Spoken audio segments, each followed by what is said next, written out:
Hello, Professor. My name is Leher Rajput, and I am in your Introduction to Business Law course. And this is the video for my tort law assignment. This is the first video that I'm posting. So I am at home right now, and the hazard that I have detected in my house is this back door.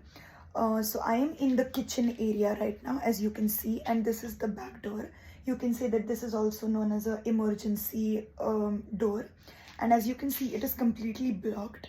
It has been sealed and latched, and it has been completely blocked for storage purposes. I think this kind of hazard comes under the tort of negligence. The tort of negligence basically means when one party owes another party a responsibility of care and fails to provide that responsible care to ensure the other party's safety. So yes, I think this hazard comes under the tort of negligence. I think this is a hazard because this house has two doors. This is the main door, which all of us use, and this is the main, like this is the back door, the emergency exit. This is the second door. The emergency exit door is usually used for emergency purposes, and it is supposed to be functional at all times.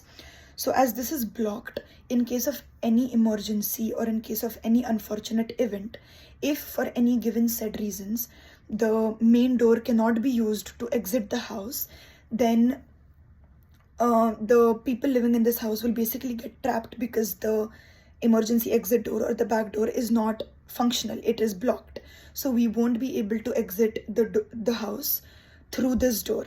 So that is why I think it is a hazard, because if any mishap takes place, the people living in this house will get trapped and won't be able to exit the house. The next question was explain who is at risk because of this hazard. So I think the people living in this house, and not only the people living in this house, but anybody who comes in this house as a guest at any given point is at risk because of this hazard.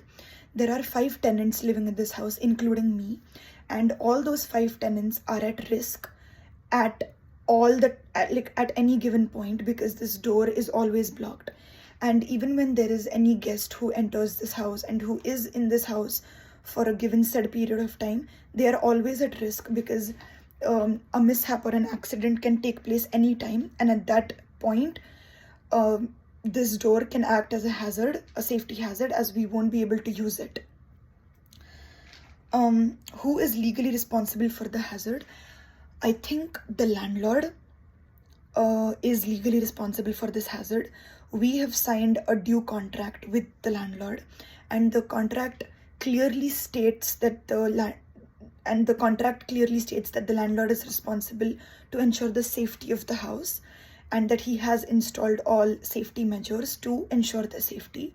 But this is the biggest safety measure, the emergency back door that leads to the backyard of the house, and he has blocked it.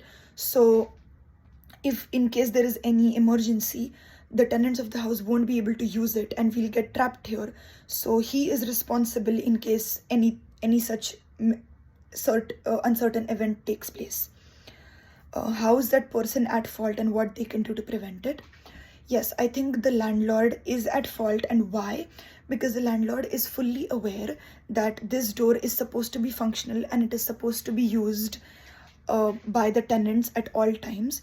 It is not the main door, so it's not supposed to be used in everyday life, but it's still supposed to be functional 24/7 into 365, because the emergency can take place at any point, and at that time the tenants should be able to use this door. And the landlord is fully aware of that, but he has still blocked it and he has latched it so that, and so therefore it is not functional for us.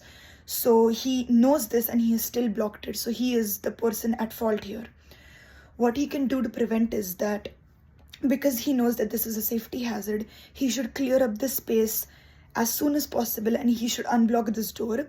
He should keep this door functional and available for use at any given point, so that if there is any uncertain event or any mishap or emergency that takes place, the tenants have 2 options. One is the main door and one is the the back door that they can use to exit the house, because for any given said reasons the main door might not be able to be used at that given point. It can be blocked or there can be some kind of problem, and at that point this door should always be functional for us.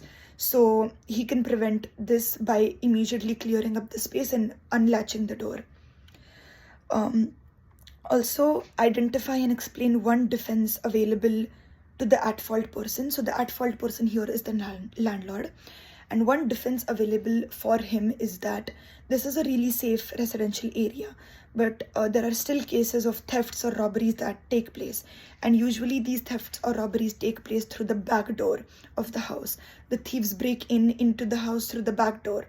So maybe the landlord has latched it and has completely seal packed it to ensure that such thefts or robberies do not take place, because the main door has a numbered lock and only the tenants of the house have the password to it, but the back door does not have any safety, like a personal lock. It only has a latch which can be easily broken, and the thieves or the robbers can break into the house through the latch, through the back door. So maybe he has latched it and has seal packed it to avoid such thefts or robberies and from preventing this from happening. So this is one defense that is available to the at-fault person, which is the landlord in this case. Thank you.